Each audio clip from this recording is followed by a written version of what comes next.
Bismillahirrahmanirrahim. Assalamualaikum warahmatullahi wabarakatuh. Oke teman-teman, hari ini kita akan belajar kembali tentang tematik. Pada tema kali ini yaitu tema 6, cita-citaku, dengan subtema 2, hebatnya cita-citaku. Oke, pada materi ini kita akan belajar apa saja ya? Kita lihat bersama-sama yuk. Baik teman-teman, untuk materi kita kali ini yaitu tema 6, cita-citaku, dengan subtema 2, hebatnya cita-citaku. Negara Indonesia terletak di titik persilangan antara berbagai bangsa, sehingga menyebabkan beragamnya ras. Ras berkaitan dengan ciri-ciri fisik atau ciri tubuh. Setiap suku di Indonesia mempunyai ciri fisik yang berbeda.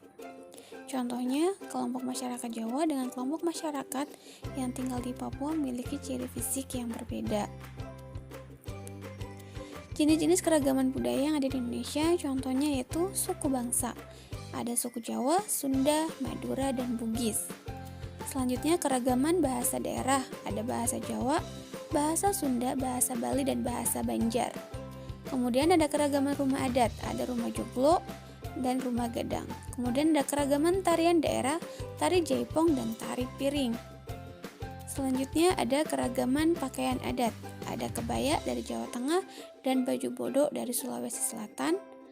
Kemudian ada keragaman upacara adat. Ada upacara ngaben dari Bali dan upacara yatnya kasada dari Jawa Timur.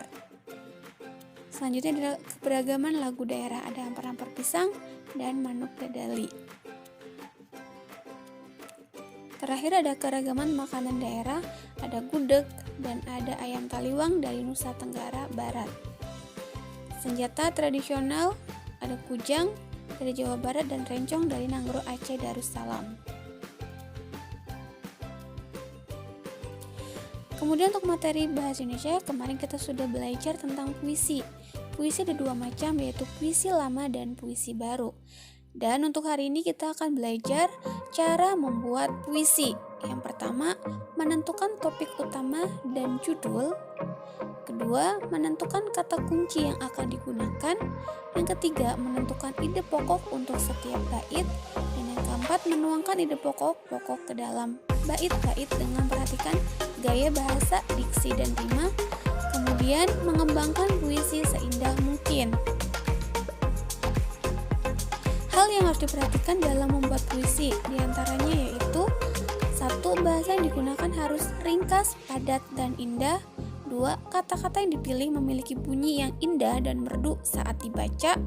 Yang ketiga, makna kata bisa menimbulkan banyak arti, jadi harus disesuaikan dengan pesan yang ingin disampaikan. Yang keempat, mengandung imajinasi mendalam tentang topik yang dibicarakan. Oke, di sini ada contoh puisi dengan tema guru. Guru, sabar guru, bersabar menghadapi tingkah laku kami. Sabarmu tidak bisa dibeli dengan emas atau uang. Guru, jasamu akan kukenang selalu, walaupun kau lupa kami. Tapi kita tidak akan pernah melupakanmu, guru. Nah, ini contoh puisi.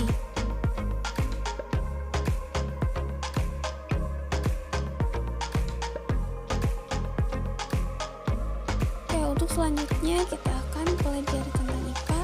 Di sini ada daur hidup. Seperti yang sudah kemarin dijelaskan, daur hidup adalah tahap pertumbuhan dan perkembangan hewan. Daur hidup hewan ada dia mengalami metamorfosis dan ada yang tidak mengalami metamorfosis. Metamorfosis itu ada dua macam, metamorfosis sempurna dan metamorfosis tidak sempurna. Metamorfosis adalah perubahan bentuk tubuh hewan dari kecil hingga dewasa. Di sini contoh hewan yang mengalami metamorfosis sempurna ada kupu-kupu. Dimulai dari telur, kemudian dia mengalami perubahan menjadi seekor ulat. Dari ulat dia makan daun, hidup di daun, kemudian lama-lama dia berubah menjadi kepompong. Dari kepompong ini, beberapa lama kemudian dia berdiam diri sehingga berubah menjadi seekor kupu-kupu yang indah. Kemudian kupu-kupu akan bertelur dan seterusnya. hingga kembali mengalami daur hidup dari telur, ulat, kepompong, dan kupu-kupu. Metamorfosis sempurna yang kedua yaitu ada hewan katak. Dari telur, dia berubah menjadi kecebong, kemudian dia mengalami berubah menjadi berudu atau kecebong berkaki, kemudian dia mengalami perubahan menjadi katak muda atau katak berekor, lalu berubah menjadi katak dewasa. Nah, dari katak dewasa ini dia akan bertelur kembali dan seterusnya mengalami daur hidup, yaitu dari telur, kecebong, berudu, katak berekor, dan katak dewasa. Selanjutnya, hewan yang mengalami metamorfosis sempurna yang ketiga yaitu nyamuk.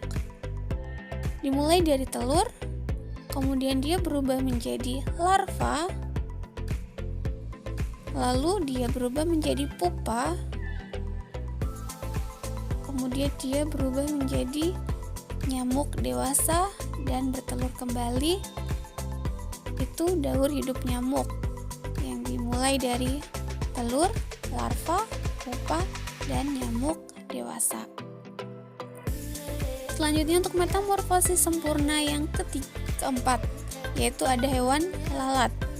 Lalat dimulai dari telur, kemudian dia berubah menjadi belatung, kemudian dia berubah menjadi pupa, selanjutnya dia berubah menjadi lalat dewasa dan bertelur kembali.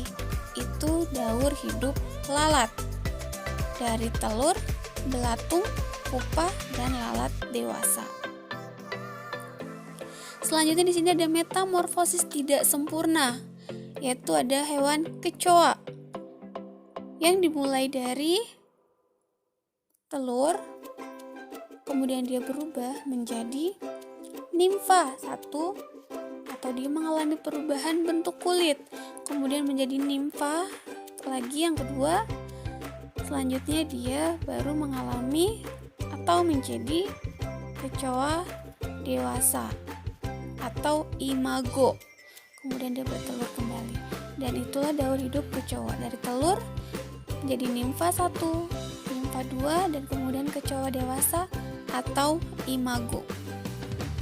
Selanjutnya hewan yang kedua yang mengalami metamorfosis tidak sempurna yaitu capung. Dari telur, kemudian dia menjadi nimfa atau nimfa yang pertama, kemudian dia menjadi nimfa lagi, nimfa yang kedua, yaitu dia hanya mengalami perubahan warna kulit, kemudian menjadi capung dewasa atau imago. Itu daur hidup capung. Telur, nimfa 1, nimfa kedua, kemudian capung dewasa. Selanjutnya kita akan pelajari tentang IPS, di sini tentang manfaat makhluk hidup di sekitar kita. Makhluk hidup di sekitar kita yaitu ada hewan dan tumbuhan. Manfaat tumbuhan dan hewan untuk kehidupan manusia. Yang pertama sebagai sumber bahan pangan. Nah, di sini tumbuhan dan hewan bisa menjadi makanan untuk manusia. Yang kedua sebagai sumber bahan sandang dan pakaian. Hewan dan tumbuhan juga bisa menjadi sandang dan pakaian untuk manusia, seperti kulit hewan, ataupun di sini pohon kapas bisa dirubah menjadi kain. Kemudian yang ketiga, bisa dijadikan sumber peralatan rumah tangga.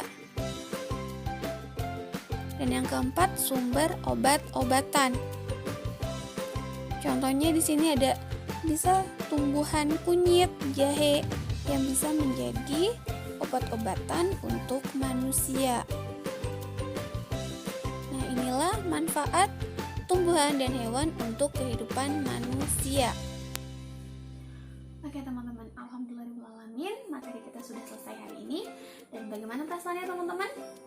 Untuk materi hari ini gampang kan?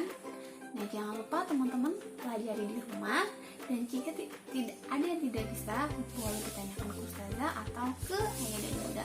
Dan dan tetap jaga kesehatannya ya. Assalamualaikum warahmatullahi wabarakatuh.